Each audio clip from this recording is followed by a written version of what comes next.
करोड़ों साल पहले जब स्वर्गलोक में देवराज इंद्र अपनी शक्ति और ऐश्वर्य में मदमस्त थे, उन्हें ज्ञात ही नहीं था कि संसार के प्रति भी उनका कुछ दायित्व है।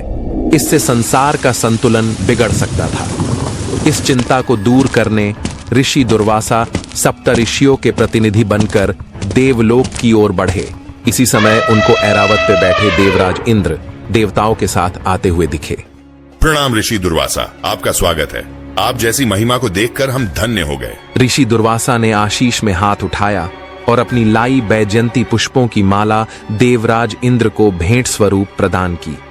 अभिमान में चूर होकर देवराज इंद्र ने माला को ऐरावत के गले में डाल दिया और ऐरावत ने उसे गले से उतारकर अपने पैरों तले रौंद डाला।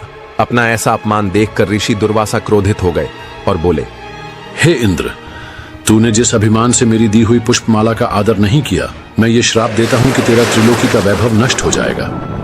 ऋषि, कृपया हमें माफ कर दें, हम पर दया करें। जिस प्रकार तूने मेरी दी हुई माला को पृथ्वी पे फेंका है, उसी प्रकार तेरा और तेरे समस्त देवगणों का त्रिभुवन श्रीहीन हो जाएगा। इस प्रकार कहकर ऋषि दुर्वासा वहां से चल दिए। ऋषि दुर्वासा के शाप के कारण देवताओं की शक्ति क्षीण हो चुकी थी। इसका लाभ उठाते हुए असुरों ने स्वर्ग पर आक्रमण कर दिया। देवताओं ने अपनी पूरी ताकत लगाई, परंतु वे असुरों की शक्ति के सामने टिक नहीं सके। स्वर्ग अब हमारा है। इन देवताओं ने अपनी शक्ति खो दी है। अब यह राज्य असुरों का है। हमारे पास अब कोई विकल्प नहीं बचा। स्वर्ग हमारे हाथ से चला गया। हमें मार्गदर्शन की आवश्यकता है। चलो भगवान ब्रह्मा के पास चलते हैं। इस विपदा का हल ढूंढने सभी देवता ब्रह्मा जी के पास गए। हे ब्रह्मदेव, हम घोर संकट में हैं। असुरों ने स्वर्ग पर अधिकार कर लिया है। हमारी शक्तियां नष्ट हो चुकी हैं। देवताओं, तुम्हारा यह संकट तुम्हारे अहंकार और गलतियों का परिणाम है। कृपया हमें इस स्थिति से बाहर निकलने का मार्ग दिखाएं। इस समस्या का समाधान केवल भगवान विष्णु के पास है। आओ हम सब मिलकर उनकी शरण में चलें। भगवान ब्रह्मा और सभी देवता ब्रह्मलोक से भगवान विष्णु जी के पास चले गए। हे भगवान विष्णु, इन देवताओं ने अपने अहंकार के कारण अपनी शक्ति खो दी है। अब असुरों ने स्वर्ग पर अधिकार कर लिया है। कृपया इन्हें इस संकट से बचाने का उपाय बताइए। देवताओं, ये संकट तुम्हारे लिए एक शिक्षा है। अपनी शक्तियों को पुनः प्राप्त करने के लिए तुम्हें समुद्र मंथन करना होगा। इस मंथन से अमृत प्राप्त होगा जो तुम्हारी शक्ति को पुनर्स्थापित करेगा। भगवान, असुर हमारा साथ क्यों देंगे? वे तो हमारे शत्रु हैं। उन्हें यह विश्वास दिलाओ कि अमृत से वे भी लाभान्वित होंगे। इस कार्य में विवेक और धैर्य से काम लेना होगा, लेकिन स्मरण रहे, अंत में अमृत केवल देवताओं को प्राप्त होगा। भगवान विष्णु ने देवताओं को समुद्र मंथन का सुझाव दिया, जिसमें असुरों को भी शामिल करना अनिवार्य था। इस कार्य को सिद्ध करने के लिए देवराज इंद्र राजा बलि के पास जाते हैं। इंद्र, स्वर्ग पर अधिकार खोने के बाद अब क्यों आए हो?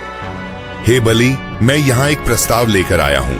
यह प्रस्ताव न केवल देवताओं के लिए बल्कि असुरों के लिए भी लाभकारी है।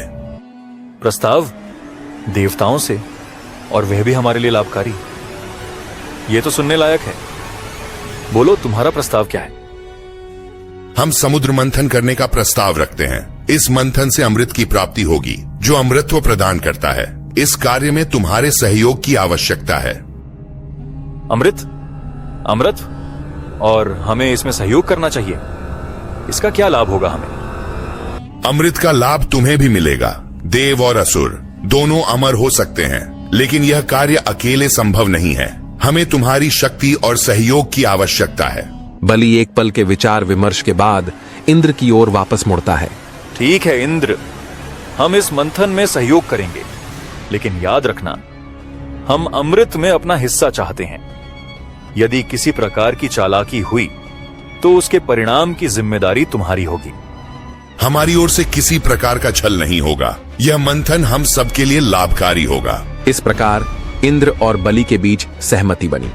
देवताओं और असुरों ने मिलकर समुद्र मंथन की तैयारी शुरू कर दी। भगवान विष्णु ने कूर्म अवतार धारण कर मंदराचल पर्वत को अपने पीठ पर स्थिर किया। इस प्रकार समुद्र मंथन का कार्य शुरू हुआ। समुद्र मंथन से सबसे पहले एक भयंकर विष निकला। उसके बाद कामधेनु दिव्य गाय फिर प्रकट हुआ। ऐरावत, फिर देवी लक्ष्मी जो धन, ऐश्वर्य और सुख का प्रतीक है, और आखिर में भगवान धन्वंतरी समुद्र मंथन का सबसे महत्वपूर्ण रत्न अमृत लेकर प्रकट हुए।